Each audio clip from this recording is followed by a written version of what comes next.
বুঝতেই পারছি না থানার বড় বাবু করছে নাকি, এখন অবধি কুড়ানির একটা খোঁজ দিতে পারলো না। থানা থেকে তো সব রকমের চেষ্টা করছে মা, বলেছে কুড়ানির কোনো সন্ধান পেলেই আমাদের জানাবে। কিন্তু মা, আমার কিন্তু মনে হচ্ছে কিছু না কিছু একটা ভুলভাল ঘটনা ঘটেছে। আমিও তো তাই বলছি, নয়তো না বলে যাওয়ার মতো কুড়ানি নয়।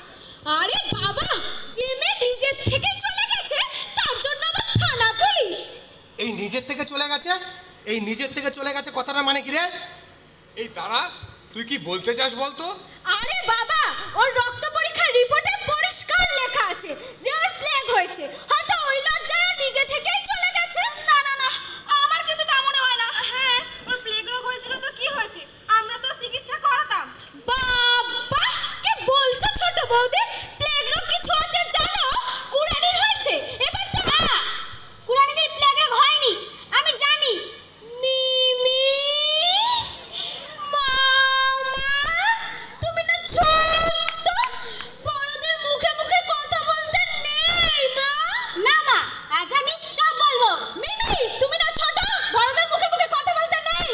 না মা, আজ আমি বলবো। মিমি, আর তুই কোনো অশান্তি বাঁধাস না।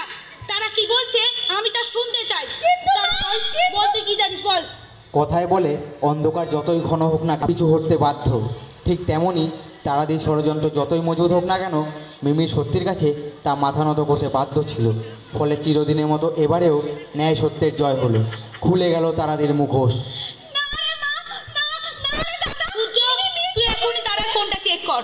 ও যদি সত্যি নবীন ডাক্তারকে ঘুষ দিয়ে থাকে তাহলে নবীন ডাক্তারের নাম্বার ওর ফোনে থাকবে, আর যদি নাম্বার থাকে।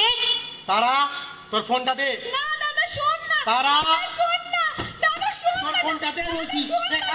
দাদা শোন না, দাদা শোন না। তোর লজ্জা করলো না এত বড়টা চক্রান্ত করতে? কুড়ানির মতন মেয়েকে তুই তাড়িয়েই ছাড়লি? তুমি আমাদের এত বড় সর্বনাশ করতে পারলে ঠাকুরজি। ভগবান করুক তোমার যেন নরক ঠাঁই না হয়। তোমাকে ছি ছাড়া আমরা আর কিচ্ছু বলেনি ঠাকুরজি। ছি ঠাকুরজি, ছি। ও মা, দেখো না ওরা দেখো। তুমি আজ থেকে আমাকে মা বলে ডাকবে না। আর হ্যাঁ, তুমি আজ থেকে আমাকে একদমই মা বলে ডাকবে না। নিজে তলবি তলবা গোটাও আর বিদায় হও এখান থেকে।